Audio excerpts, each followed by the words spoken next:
Hi everyone, thanks for checking out my video. My friend Lucy's in the background too. We're going to talk about practitioner burnout today. So the Mayo Clinic defines burnout as a special type of work-related stress, but it requires a long time of this stress. It's not just a week or a couple of weeks, it's ongoing stress that creates the burnout. If you think you might be experiencing burnout, there are several things you might be feeling. Cynical and critical at work, dragging yourself to work, just having a hard time getting out of bed to go to work, becoming irritable and impatient with people, hard to concentrate, using food, drugs, or alcohol to feel better, and unexplained physical ailments like headaches, stomach problems. Causes of practitioner burnout. A big one, I think, for educators is lack of control. When we're working with young children, we don't have a lot of control over how the day seems to go. We can be as prepared as we want, but it is also important to be flexible. And that can be hard day after day after day. Other causes, unclear job expectations, a dysfunctional workplace dynamic, or a negative work environment. Extremes of activity, such as being super busy and then not busy at all. Lack of social support and a work-life imbalance. I think that one for me hits home a lot too, because I make a point to ensure that I have that work-life imbalance. I only stay late if I really need to, if I have something pressing that is due. Otherwise, I make sure that I go home on time every day as much as possible. I don't take work home as much as possible, and I try to enjoy my time away from work. Other causes, high achievers. I think a lot of us in the teaching field are high achievers and perfectionists. I know that I am, and so that's something that I need to work on. And then a lack of rest and recuperation. Again, that's so important for your mental health to take that time to rest and recuperate. Impacts of burnout. I think we know as teachers that retention, especially of special education teachers, is hard. Um, and high turnover is a big issue as well when working with children.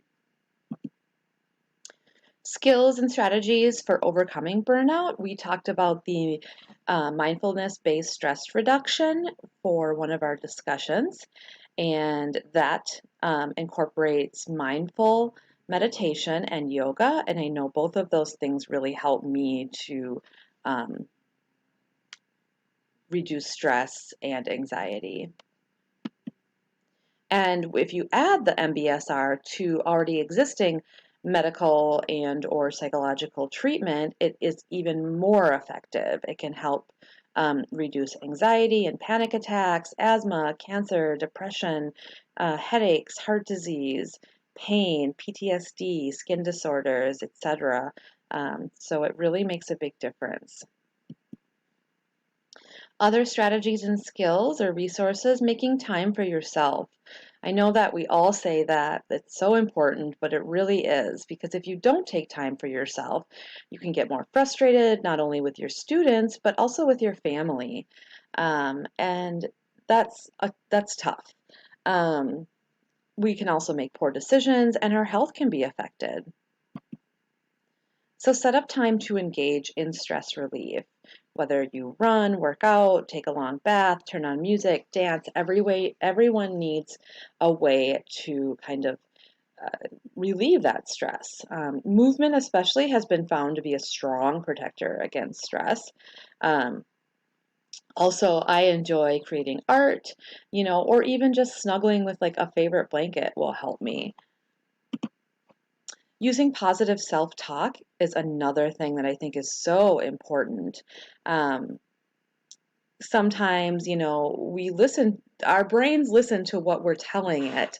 And when we're telling ourselves negative things over and over, even like in social media and reading negative things over and over, it really does have an effect on our psychological well-being. So when you put positive things into your brain, you're going to have a more positive outlook.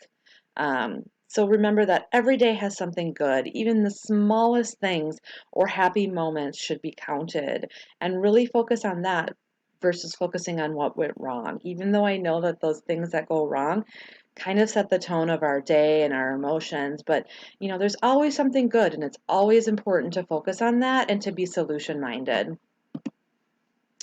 Reframe your thinking. This is, kind of goes hand in hand. Um, Reframe how you think about things. Like getting upset about a situation doesn't help. It makes you more stressed out. So, as I said, try and be solution minded so that, you can try and find positive ways to solve whatever the issue might be. Don't try to do everything yourself. Collaborating with your service providers, paraprofessionals, and other teachers makes a really big difference. They have so much knowledge and other resources and information, and I know that my colleagues, I bounce ideas off of them all the time, and it's such a great help. And, not to have to think of every little thing by myself or, wonder if this is a good strategy. My colleagues really help make decisions like that. Don't take all the work home. Um, as I mentioned earlier, that work-life balance is really important. Decide when you're going to leave each day and do your best to stick to it. Set aside at least 1 to 2 nights each week that you don't work at home or after hours. And if you do take work home, set a time for how long you're going to work and stick to that as well. Another skill that can be difficult is not taking things personally. Parents, colleagues, administrators, everybody has their own things going on, and most of the time we're not aware of it. So I find it really, really helpful to assume the best of people until you know otherwise. Really, most people are just trying to do their best, regardless of who they are. We're all human beings and we all struggle. And most of the time we're not going to know what other people's struggles are. So assume they're doing their best, and I feel like that really helps to maintain a positive attitude. A couple other resources: Preventing Compassion Fatigue and Teacher Burnout in Special Education. And then some other, how to handle job burnout. Evaluate your options. Maybe you can work with your supervisor and change what the expectations are. Maybe change your job just slightly. Seek that support. We have a lot of access in the school districts to, whether it's a coworker or an employee assistance program. Find out what those supports are and use them. Try relaxing activities. Again, yoga, meditation, Tai Chi, or maybe just watching TV for a little while. As we know, getting exercise is one of the best ways to reduce stress and anxiety, but it is also hard to have that regular routine, as well as sleep, and then that mindfulness again. Thanks so much for watching my presentation. I hope you enjoyed it. Thanks.